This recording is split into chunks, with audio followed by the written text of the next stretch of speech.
Hello, everybody.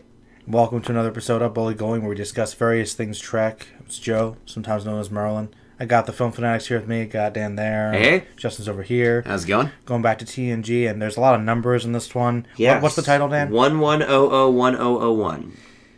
Where, I guess in binary you should say 0 Which, instead of does but factor into the race. Here we go. But you know what? Okay, refresh my memory. Who did the synopsis last time? you did. Okay, I did. So For TOS. you know what? The greatest episode of all time.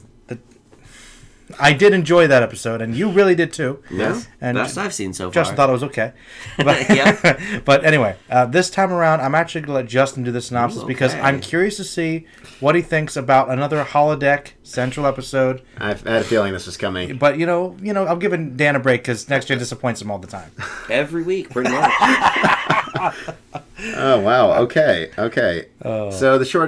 So even though this one is a very number-centric episode, I came up with a very worthy alternate title, which is Riker's Douchey Adventure.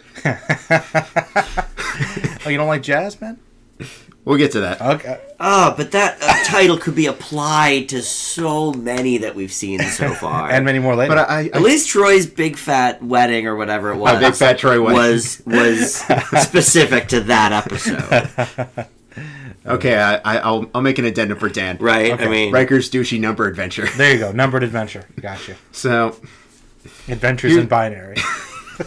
oh my god. that's the one. There you go. Yes. So, in this episode, the Enterprise is picking up yet again another group of aliens. This time, very number centric. They're synthesized with a supercomputer, so they're constantly conveying data and numbers. And they speak in this very strange gibberish, but they're able to get all this material back and forth really, really quickly. And Riker sort of realizes that he's, without going too far into it, pretty much bothering everyone, so retreats to the holodeck, where everyone hates. where more or less this alien race manipulates things, where he's trying to more or less create his ultimate fantasy, which is apparently 1950s jazz club with femme fatale-ish. Riker loves jazz, and he loves booze, and he loves women. He's basically, Kirk without the jazz. Yeah. Right. And for some reason, Picard still is able to... is still behind him, which I don't entirely understand. Because he's a great first officer.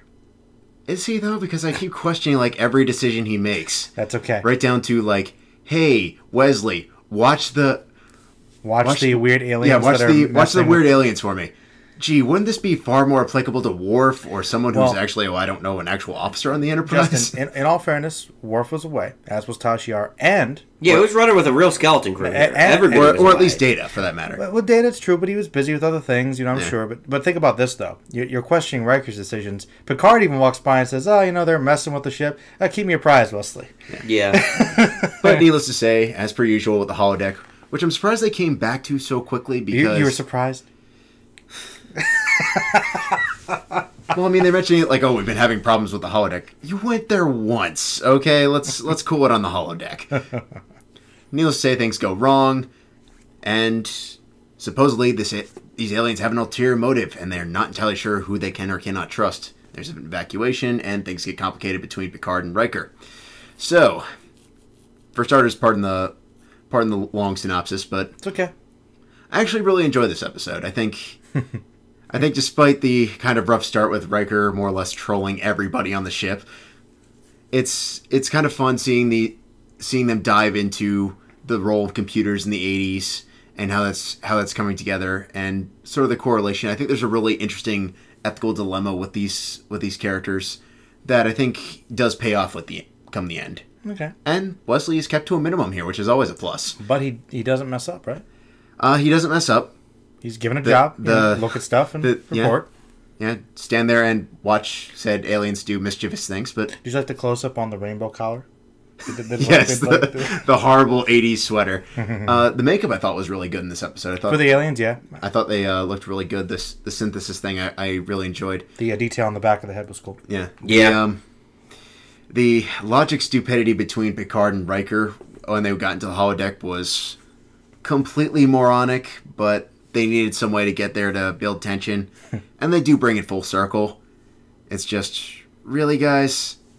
This is how we keep them in the holodeck. It's not like it's not a complete death sentence, but it definitely does pull the grade down significantly. All right, but I do think it's definitely by season 1 standards, it's more smartly written than some of the ones we've watched.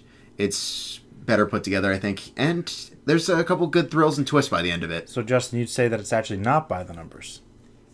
Not quite by the numbers of season 1, I should say. But as a whole, I think it's a worthy installment. I'd leave it with a B+. All right, so you really liked it, Dan. You didn't sound quite as positive over there. Well, I mean, no, it's not that good, but Okay. it's okay. All right. I mean, I can appreciate that even though they went back to the holodeck, well, again, that at least it does factor into the story and the reasoning that they're sort of, MIA when Data evacuates everybody. I mean, they could have tried a little harder to find the captain. I mean, holodeck's like one of 3 places that he goes. Yes. So it's like for Data to just be like, you know what, Tom Hanks style, I'm the captain now. You're all done. Oh, my apologies to Barcode Abdi. And he actually, I forget who it was. Jordy, I think, was like, don't you want to wait for the captain? He's like, nah, I'm good. We got to get out of here. Time's of the essence. Let's go. But time really, was not of the essence because they were still there and they were fine. Riker and Picard. So, no, it was all right. I did kind of like those little guys and their language, the binaries, or the binars, whatever. I thought that was kind of cool. The leaps in logic with just let's leave Wesley in charge of everybody is weird. Beard Picard was could they have? I get it. They were trying to emulate Picard, but give him a beard. Yeah, the other guy, engineer guy. That was. He's also diplomatic. Don't you get it, guys? But that was annoying. Lazy. So, it's Did you like the fact they gave Worf a little bit of character development? He's developing a sense of humor. Yeah, a little bit, but I mean, he in the weakest possible sense. He left right away, Yeah. so it's okay. C+, I guess. All right. Well, I'm a little between you guys on this one. I think this one is kind of a combination of 2 things for me. I think the holodeck stuff is silly, but kind of enjoyable in like a guilty pleasure way. I can kind of get behind it. The thing that actually elevates it a bit for me, though, really is I like the aliens a lot. Yeah, I did too. Same. I think they're very unique. I think that their motivations are interesting, and as you said, Justin, the makeup's really good with them. Really, I liked. I thought they were interesting. I thought it was pretty entertaining all the way through. I actually leave it with a B-. I think it's a pretty enjoyable Next Gen Season 1 episode. I kind of liked it. One of the more memorable ones for you. I'd say so. For me, actually, I don't know, this one kind of stood out. Mostly because I remembered, I always get the title confused with something else that happens later involving Data. Oh, okay. With a lot of numbers. I'm like, oh, this is that episode. Okay. Yeah. So mostly the aliens and don't like the space jazz.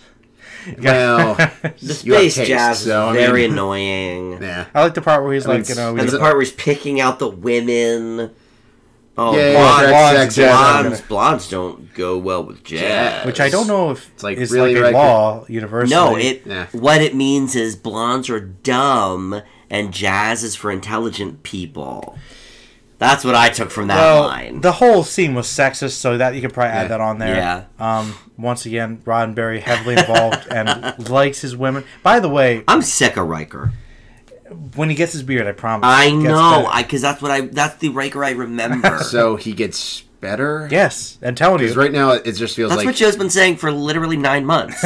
Beard equals better. Are you just This is one of the rules of Next Gen, is that Riker beard better. The problem is, I just keep waiting for, Riker to get better, and I've seen a few of the later episodes just... Well, he doesn't have his beard yet, does he? No, actually, yes. Oh, in later episodes, you mean? Yes. Yeah. The one that's important to opening of DS9 saw, as well as another iconic one. But well, look, ironically enough, that episode was the reason had the most questionable Riker decision ever. But I don't know. I think Riker has his fans. He's not one of my favorite characters, but he does have one of my least favorites. He does have episodes that do establish why people think he's a good first officer, at the very least.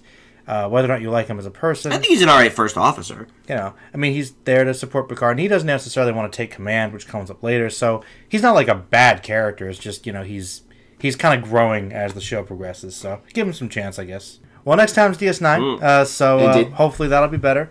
But in the meantime, let us know what you guys thought about this, and please subscribe to the Film Fanatics channel or mine or everything. Check Whatever out your pleasure. Twitter, and I'm going to say goodbye, and they're going to say goodbye as well. Yep, see ya. Take us out.